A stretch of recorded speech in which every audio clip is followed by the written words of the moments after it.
everyone, can you hear me? I have a booming voice, so you may have to tell me to back it off a little, I don't know. But that's a good quality for an advocate. So thank you for allowing me to talk to you today a little bit about the HDSA advocacy program. And thank you for allowing me to be here on such a beautiful day in Denver. I am from the Midwest. I'm from Chicago, so whenever I get out to the western part of the country, I just relish in its beauty. I took a walk just to warm up because I was cold in here, and just looking at those mountains, it's we all take for granted where we live, and don't take it for granted if you live in a very beautiful place. So, anyways, so I'm here to talk to you about advocacy, and one of the first things I want to say is that advocacy is available to anyone. It can be a part of an individual wellness toolkit. Before coming to HDSA in May, I was for 10 years the director of the advocacy program for the depression and bipolar support alliance. And so I was able to witness there where people involved in advocacy could really feel empowered in their lives. But it's also recognizing that families and people living with HD can often be overwhelmed. And that maybe you don't have the time in your life to take on something else. But our advocacy program is open to everyone. So when you're listening to my conversation with you today, think about others. Think about people that have, that say, how can I help? What can I do to help? They might want to get interested and get involved in the HDSA advocacy program. It's an easy way to help. So first, I want to share with you what is the guiding principle for the HDSA's advocacy program. We support family members in claiming their own power to alter the relationships of its institutions holding them. And it's together that we create a string of wins in pursuit of our goal to improve the lives of everyone with HD and their families. So just a couple key things to point out there. It's about claiming your own power. We all have power. We all have individual power. We just have to claim it. And we have to claim it and alter those relationships with the institutions that are holding them. And we do that very strategically. And we do that by creating a string of wins. We bring together wins. And by doing that, by claiming our own power, by altering our relationships with those institutions that are holding the power, and stringing together those wins, we become a mighty force to be reckoned with. So just think about some of the movements that you might be aware of. It's like, gosh, they've really done a lot, and they did it so quickly. Well, they claimed their power. They altered the relationships they had with those institutions holding power, and they strung together wins so that they became a mighty force to be reckoned with. So that's our guiding principle. So just a few moments first to talk about what are the different types of advocacy. I've outlined 3 here. All are important, but each has a different set of goals and outcomes. So the first one is self-advocacy. The fact that you're here today, you're participating in self-advocacy, taking care of yourself. We've heard this morning about clinical trials. People who participate in clinical trials, they're participating in self-advocacy. So the important part, of self-advocacy is recognizing where you need to, help and advocating for yourself. And your family member, your loved one might be doing that for you as well. The second example of advocacy I'm going to put out here is individual advocacy. And that's advocacy that mobilizes around an individual to elevate a cause. When I was at the HDSA Education Day at Vanderbilt, someone, a social worker, asked me if I had heard of the book, The Other Gilmer. Has anybody heard the book, The Other Gilmer? So that's a story that came from This American Life, and it turned into a book. It was a story about a doctor in Asheville, North Carolina. His name was Dr. Benjamin Gilmer, and he discovered that the doctor who had left, who he took over for, was named Vincent Gilmer. And he learned that this beloved doctor in this rural area had murdered his father and was in prison. And he thought, how could this be? Because everyone loved himself. And so he started working with an NPR journalist, and they dug into it. He was in prison. And what they dug into, which he did not know, was that he had Huntington's disease. And so they really activated and mobilized around this man who the symptoms of his disease, didn't know he had Huntington's disease. His father had Huntington's disease. And so he's now been released from prison, but he's actually still in prison because into a psychiatric hospital, but they don't have a bed. But the point is, that's individual. It's rallying a cause around an individual, and in doing that, you elevate, your cause. We can think of all kinds of ways in which, a movement has formed around an individual and it's elevated that cause. But the one that I'm going to talk to you today about is systemic advocacy. And that's about changing policy.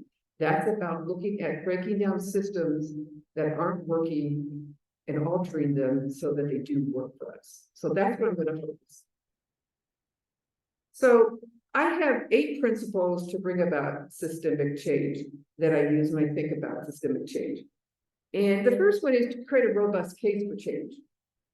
And that's, it's using science-based data that tells people why something needs to be changed. For example, there was a survey that we had sent out in the spring from Elsie Bartlett, our manager of disability, asking people, we came up in from our social worker here, asking people about what was their experience applying for Social Security disability income, and especially around that compassionate allowance. So we collected data because all you guys answered that survey, and we were able to get hard facts. So then you take that hard data and you make that information accessible. Before I worked in advocacy, I worked for the information technology industry and product marketing communications. And so what I always learned that when I brought there was that you have to tailor your message to the audience. So you have to package up that information. So if we're talking to the legislators, the way we present that information about what we learned from that survey. If you're talking to the media, there's a different way I'm going to talk about it. I'm talking to you. There's a different way I'm going to package that. So you have to make the information accessible. And then you need to create collaborations. There is no organization that can go it alone. Now let me, I'm thinking about a large organization would think AARP. AARP is a very large organization. They can't get their work done alone. They have to work with other organizations. And so that's what we do at HDSA. We join coalitions. We join with other patient advocacy organizations. One of the coalitions that we joined is the Mental Health Liaison Group, for example. That's a coalition of national patient advocacy organizations that are focused on mental health. We all know the role mental health plays in Huntington's disease. So we join coalitions. That way we are much stronger. We find areas where we have synergies, where we have common causes, and we can work together. Now it's not just HD doing it alone. And then the next couple are that, once you created that robust case for change, you packaged it in a way, you're communicating it, you created these coalitions to help you. Now it's not enough to say, okay, that's great. We have to come up with a solution. We have to put forward what the solution. We can't sit back and wait for some to say, boy, that's really awful. Let's think of some solutions for you. That's not going to happen. So the next several steps are creating solutions, taking them out, testing them, getting proof of concept. That number 7, I think, is the most difficult, but it's the most powerful. And that's to shift culture, mindset, and behaviors. How do you shift that institution holding power? How do you shift that mindset? Thinking of the Social Security Administration, we know they're not following their rules about compassionate allowance. How do we get them to shift their mindset? But when we do, what happens? They become an ally. They're no longer an adversary. They become an ally and they're working with us instead of against us. And number 8 is just that, you keep doing it, it never ends, advocacy never ends, you're always, going back to step number 1, starting over again. So where do we apply these principles? Who are the stakeholders? In this graph, there's no hierarchy here. I just had to throw them up there on the board somehow, but I'm just going to go around the clock. That doesn't mean that that's the most important. Those hierarchies change all the time. So government agencies. So who are government agencies? FDA, we talked about that in our clinical trials. How do we get the FDA? We've got great work going on. How do we get them to accelerate the approval of all that great work that's going on? So we have to work with them to become a mighty force to be reckoned with as a powerful group of people say we want those therapeutic interventions to come to market. We want that to accelerate the approval. NIH, National Institute of Health. What are they doing with the funding from the government? How much fair share is going to do research for Huntington's disease? So those are examples of government agencies. Elected officials, that's your representative, your 2 senators. I didn't throw the president in there because he really is the chief boss of those government agencies. So that's where the president comes in. Funders, people who give HDSA money. I can't stand here and do this work if I don't have, if HDSA doesn't have any funds.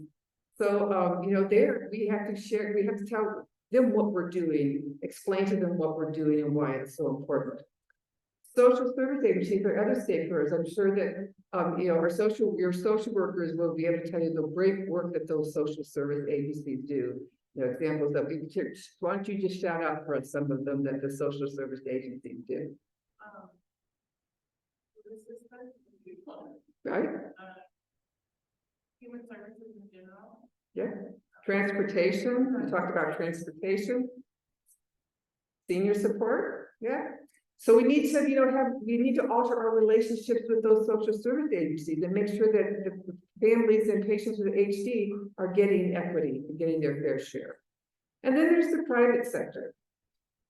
And when I say the private sector, I always want to, point the finger and say, that's you.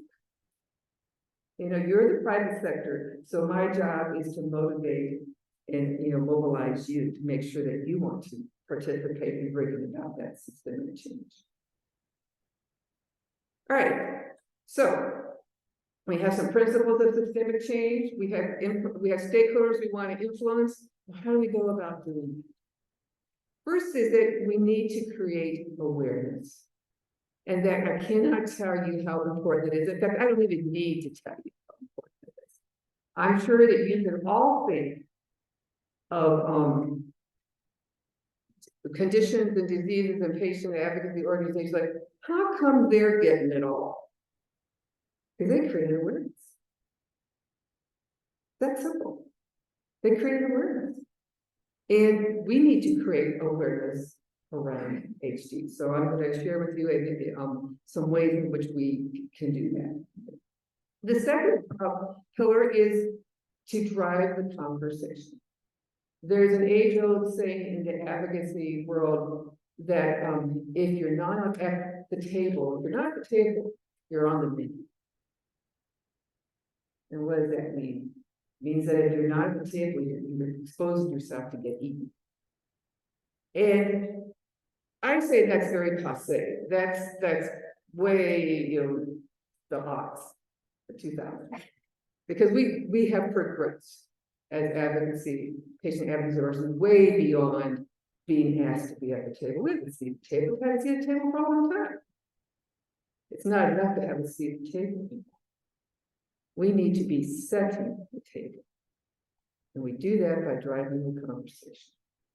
So if we can create awareness, if we can drive the conversation, now we have the power to alter those relationships with the institutions that are holding power, and we can influence legislation and policy. So I'm just going to share with you a couple examples of what we've done. We're doing this the rest of this year, taking examples of what we have just gone through of our approach to advocacy. So on the right, I've listed those 8 principles of advocacy. And on the top bar there, I've listed, the example of that I'm going to talk about. and where those three, which of those 8 principles of advocacy are being used. And I've also used those icons from the previous slide, awareness, driving the conversation, and setting the table, to kind of show you how this program is working with those strategies. So as I talk about the Social Security Disability Income Program, thank you all who answered that survey, because we got some very hard facts. Do you know that because Huntington's disease is listed as one of the conditions for compassionate allowance, the rule in the Social Security Administration is that you jump to the head of the line, that you're supposed to have your claim approved within 3 to 6 months, because you took the time to be an advocate and responded to that survey. We know that's not true. So we had a meeting with Senator Casey's office earlier this month, the staff of Senator Casey's office, and we had a nice infographic. Thank you. We packaged it up for him, and we talked to him about why this was, you know, what was wrong at the Social Security Administration. But we also know that that it's not going to just be HD. If you just walk with HD and say, well, that's interesting. But there's 100 different diseases and conditions that are listed on that compassionate allowance. So if you don't think that I'm going after and contacting those different conditions and saying, hey, we've got this great information, I bet your folks are getting the same lousy treatment. Let's work together. So now it's not HD going to the Social Security Administration and being a minimal power to be reckoned with. We become a mighty force to be reckoned with when we bring all these other organizations with us. So that's an example of how we would be driving the conversation, because we're bringing it to them. We got the information, and we're creating awareness about the problem. All right, the other example that I want to share with you is this past week, October 10th. I guess that was last week, right? We held a congressional briefing. So many of you have seen a congressional hearing where there's the representatives and the senators are sitting up on this big table, and they're looking down at the people that are sitting at the table down there. That's a congressional hearing. It's like they ask experts to come in, and they stand up there and they ask them a bunch of questions. A congressional briefing is the opposite. It's where the public says, I want you to come to my hearing. And so you get a sponsor, you get someone to sponsor your congressional briefing, a representative or a senator, and they get you a room in one of the office buildings that the representatives and senators where they have their offices, and you send out invitations. And you invite the representatives, the senators, and staffers to come to your hearing. And so we sit at the dais and we talk to them. And so that's what a congressional briefing is. And we did that October 10th with again, talk about coalition. So again, we set the stage. We didn't wait for people to come and have a hearing and ask us to come and tell them. We said, no, we're going to set the stage and tell you what we want you to know. And we did it with coalition. We did it with the American Foundation for Suicide Prevention, and we did it with the Truck Association of America. And the topic was on chronic conditions and suicide, it was Mental Health Awareness Day on October 10th. And that's a very important topic that needs to have light shed on it and to be talked about with, especially at the level of policymakers.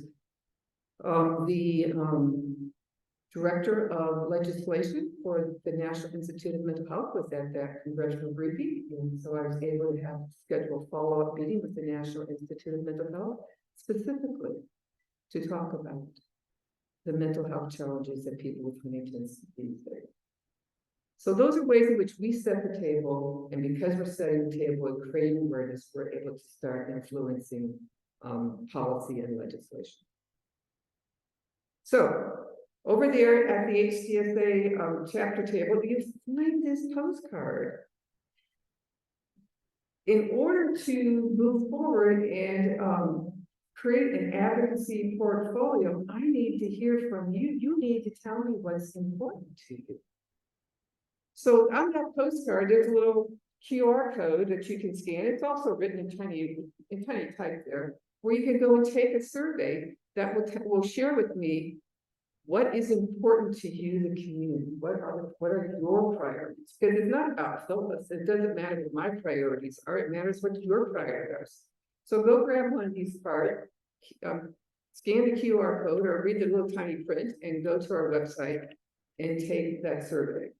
Then I'll be able to work with others to understand what are the policy that where should we be setting the table and creating awareness so that we can bring about that systemic change. I mean, one of the things that I just always want to mention is that, yes, we need to meet the needs of the community. We need to be focused. One of the things that I always share with advocates is that if you do everything, you do nothing.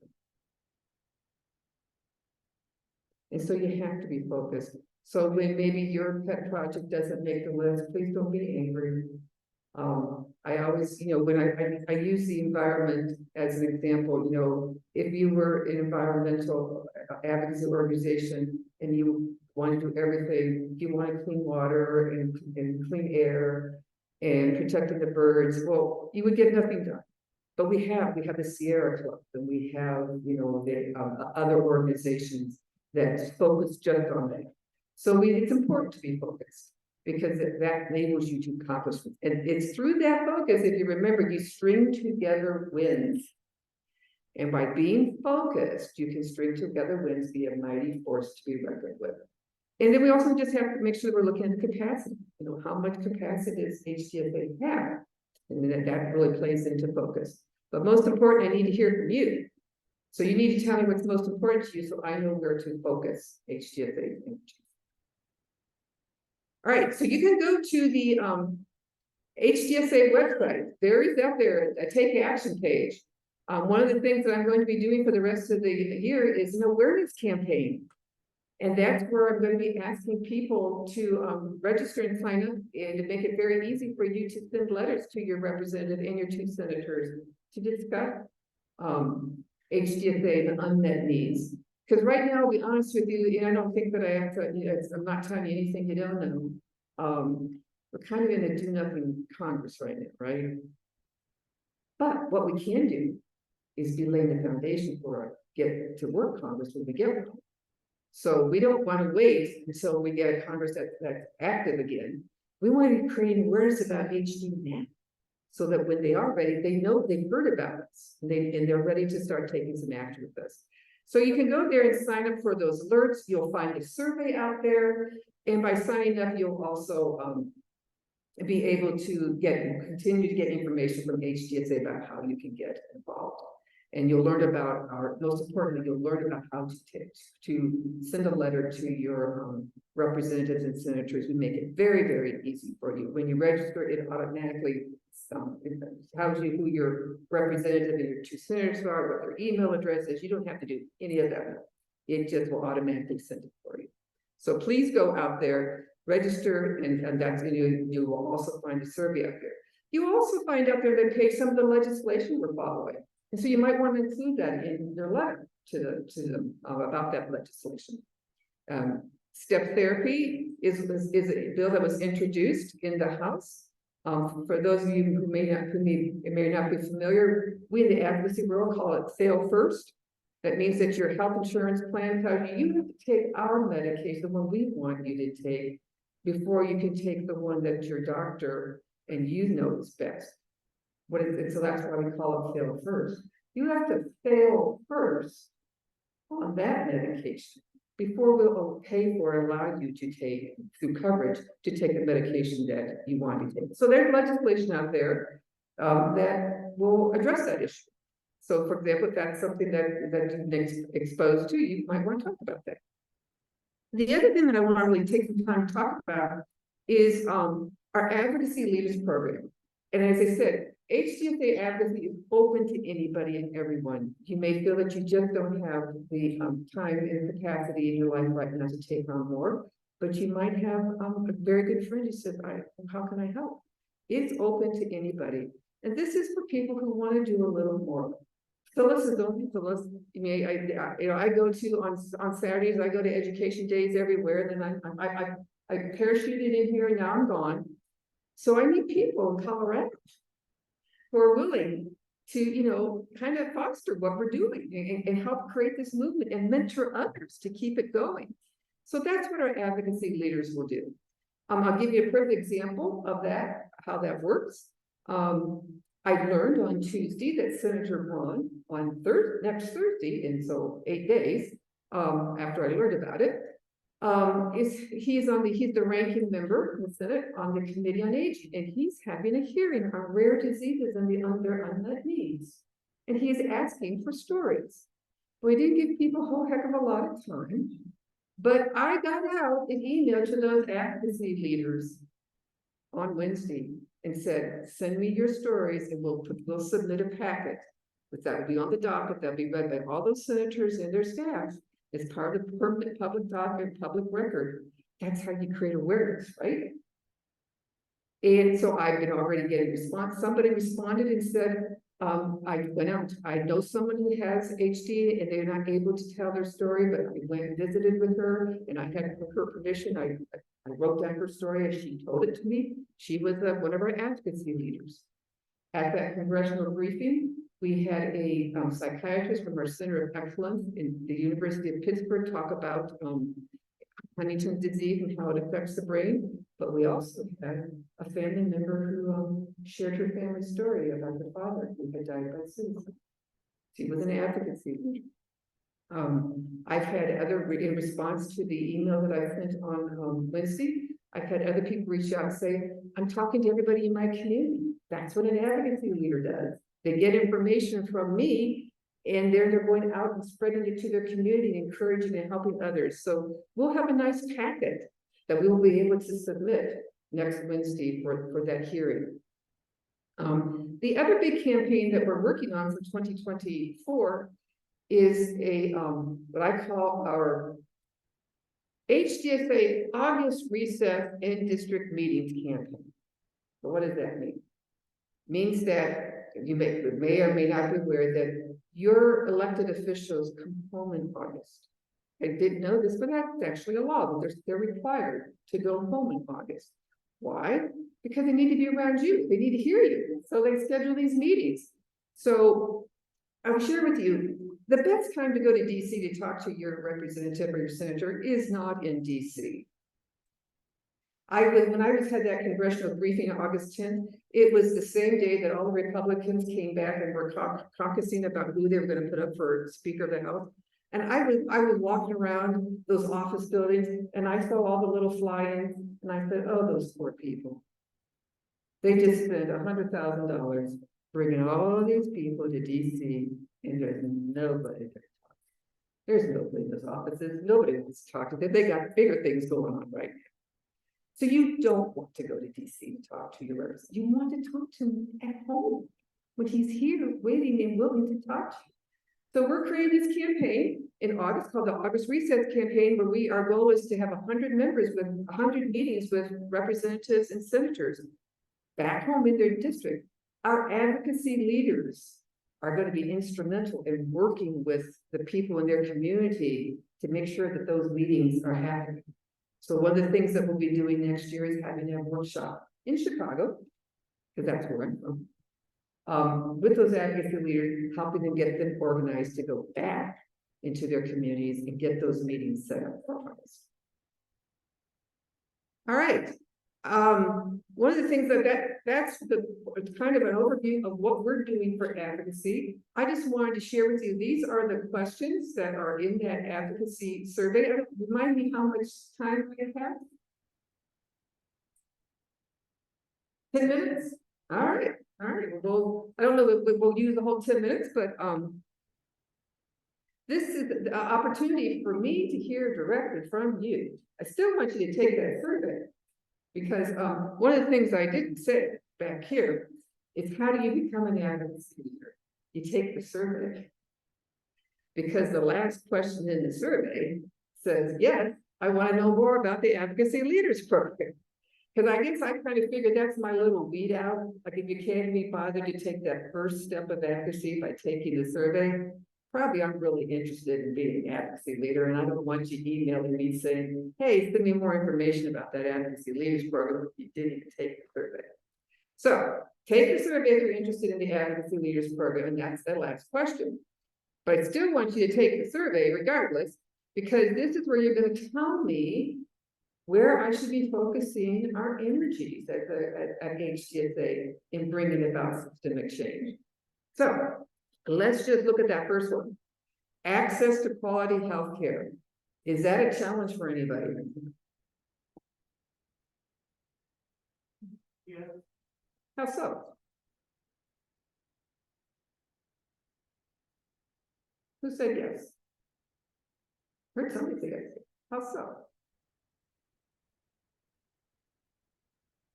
Just in general, is it getting there or others? Is access to quality health care a challenge for you, an issue that we should be focusing on?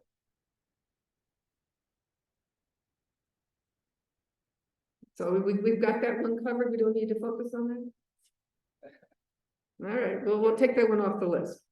How about access to medication and medical devices? Is that a challenge for anyone? Well, Mhm. well, in terms of dealing with insurance companies, Okay. you know, medication prescribed by the doctor, but in terms of the insurance company, they don't recognize that as being a drug that they're approved. That goes back to that legislation and that I talked about on that previous slide. So when you write your letter, when you respond to that awareness campaign that we're starting, that's something I hope you put in your letter, is that access to medication is a real problem when you're dealing with commercial insurance companies. Anybody else have challenges with access to medication or medical devices?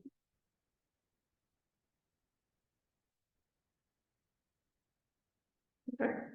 How about access to skilled nursing care, regardless whether it's in home or at a facility? Is that a challenge? Yes. Okay. A lot of them want that upfront cost before you receive services, and in long-term health care, a lot of them have to receive the service before you go. You could be 40,000 or better in debt before you're seeing things from the insurance, and it's very, very difficult to work through that system. Okay. That's good to know. That's good to know. Anybody, I heard somebody else say that, yes, that was a challenge. Mm-hmm. Yeah. Yeah. Back at the state as well as Mm-hmm. but it's a big issue, especially as people are getting older. There's not enough level of access for care. Or especially with our HDSA community. Mm-hmm. It's a Colorado specifically very powerful. We have some that work closely with our HDSA, but we don't have any facility here in the state of Colorado. So let me share with you that the Health and Human Services, HHS, came out with a new rule regarding staffing requirements for skilled nursing facilities. And I want HDSA to provide comment. So when they come out with new rules, then there's an open period where you provide comment about those rules. And I think that one of the areas that we should be providing comment on is that this is great that you're changing your requirements for staffing, but let's make sure that the staffing are people that are have the skills to live to support people with Huntington's disease, for example. I think that would be a great way for us to comment on that. Healthcare costs, financial burden. Does anyone have any experiences, any challenges with the financial burden of those healthcare costs?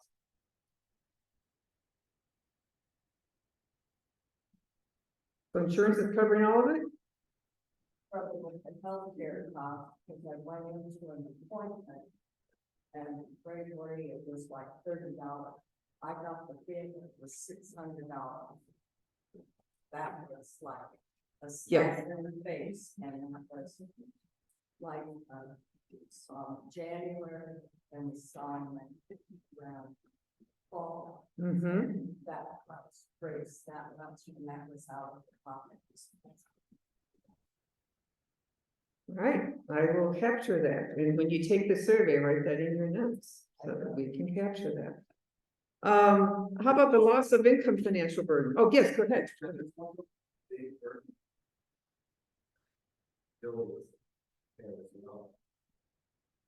Can you repeat that? Yeah, there's a big financial burden to, when it comes to family planning Mm-hmm, and fertility benefits. okay. Okay, that is not on the list, so, there's genetic and biomarker privacy, access to genetic counseling. I hope you will take the survey and there's a spot there for other. I hope you'll take the survey and include that, because that's important. Absolutely. Thank you for raising that. Loss of income financial, is there financial burden around loss of income? I mean, I think that goes back to that social security disability income, that why does it take you, if there's their own rule that says you should be getting that approved in 3 to 6 months, why are people telling us that it's not happening? If that's and it's equal. All right, genetic and biomarker privacy and access to genetic counseling. Those issues for people that we should be talking about?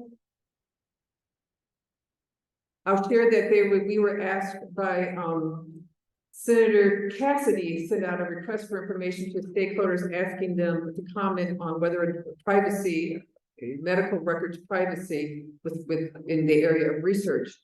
And we specifically talked about genetics, how it's so important to be protecting the outcome of genetic testing when we're doing research, because as we just learned earlier, the challenges and the discrimination that happens when that genetic information is not protected. So we submitted comment about that, and hopefully we'll see some new rules, some new legislation about that. I had a brother that actually encountered that because he tried to apply before getting tested for to kind of apply for a few different topics up there, but they released him. Well, they were also waiting from my father and his information that he was denied outside Huntington because of the brother's diagnosis. So I think there's some work to be done there. Yeah, I think that probably fix everything there is not speaking up. That's okay, because they're gonna take the survey, and they're gonna tell you the survey. Yeah. That's all right. Yeah, yeah. All right. Well, I appreciate the dialogue and the conversation. So I mean, just in ending here, we mobilize through education. And so I hope that all of you will go out to the HDSA site, and if anything, just if you will sign up so that you get this information from us, because it's through your pretty awareness that we can make a difference. So appreciate your time today.